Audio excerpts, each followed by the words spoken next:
Goedenavond, zondag 10 augustus. Dit is het nieuws in Zeeland van vandaag.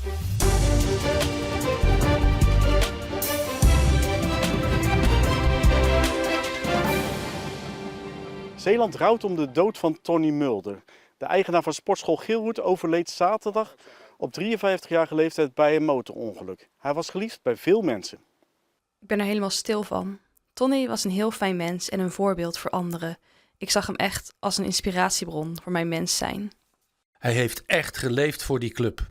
Tony hield de visie van Wim Geelhoed vast. Dat botste wel met de judobond, maar hij bleef die andere kijk op de sport trouw. Sportschool Geelwoerd heeft in Zeeland vele vestigingen. In de afgelopen 30 jaar heeft Tony Mulder duizenden kinderen en volwassenen getraind.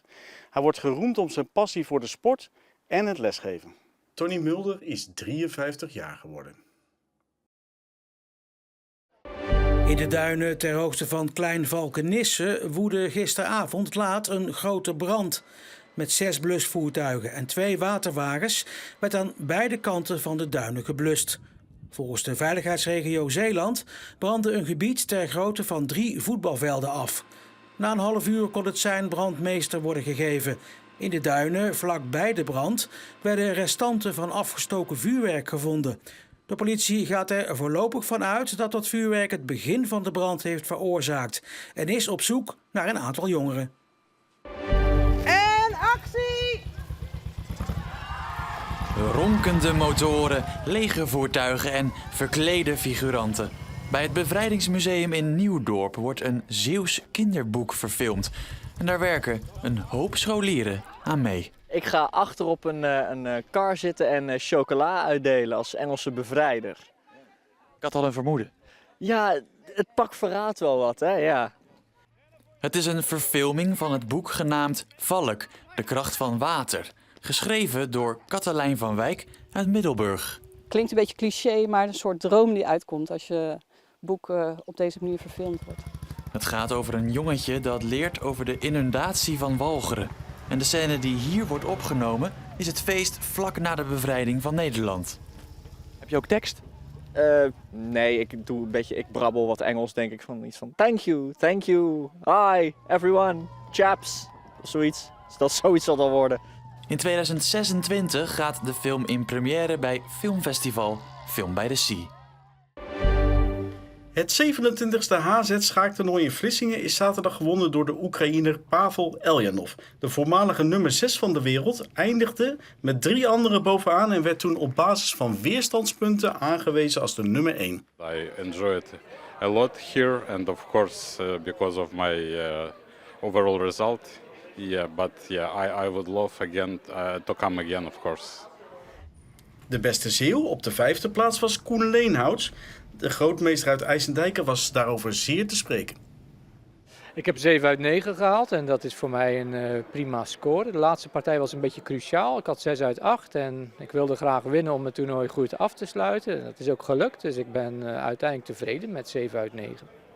Leenhouts won 6 keer, speelde 2 keer remise en verloor ook 1 keer, maar dat was dan wel van de latere toernooiwinnaar. Hij is echt heel erg sterk, top 10 van de wereld geweest en secondant van Carlsen. En dat is voor mij echt een maatje te groot. En ik had ook nog zwart, dus die partij was heel lastig en hij heeft mij eigenlijk vanaf het begin klem gezet en ook niet meer losgelaten. Dus in die zin valt er voor mij niet echt iets te klagen over die partij. Goedenavond Vlissingen! De vrouw, she won't forsake me. I'm loving angels instead. Nou, als je van zingen houdt, dan moet je in de Vlissingen zijn. Vlissingen zingt, het Bellamy Park, helemaal vol met mensen. En een Zeeuws voorprogramma met Albertina Klap.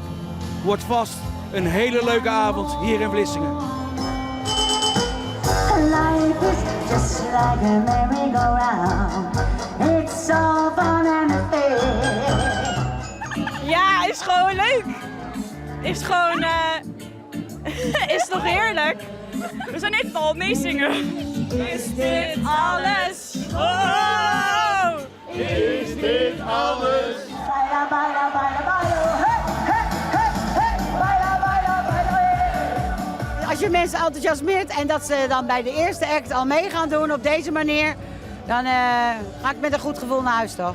Ik denk dat jij het ongetwijfeld een hele goede keus vindt van de organisatie van Vlissingen Zingt om een Zeeuwse artiesten in het voorprogramma te zetten. Ja, natuurlijk vind ik dat leuk. Bailo, bailo, bailo, bailo, hey, hey, hey, hey, bailo, bailo, bailo, hey.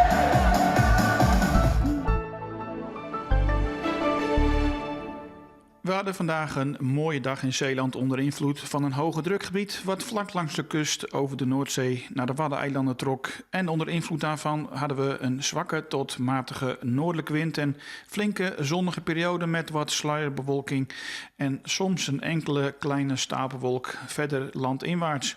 Ook vanavond blijft het nog lang vrij zonnig en lekker weer. En vannacht is het vrijwel helder bij een minimumtemperatuur van 13 tot 17 graden. Morgen komt de wind uit het oosten tot noordoosten en het belooft een zonnige zomerse dag te worden in Zeeland. De maximumtemperatuur die komt een stuk hoger te liggen met 23 tot 25 graden aan de waterkant tot 27 of 28 graden verder landinwaarts in Zeeland.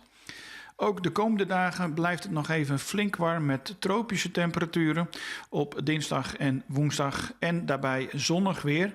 Wel hebben we een toenemende kans op onweer vanaf woensdagavond.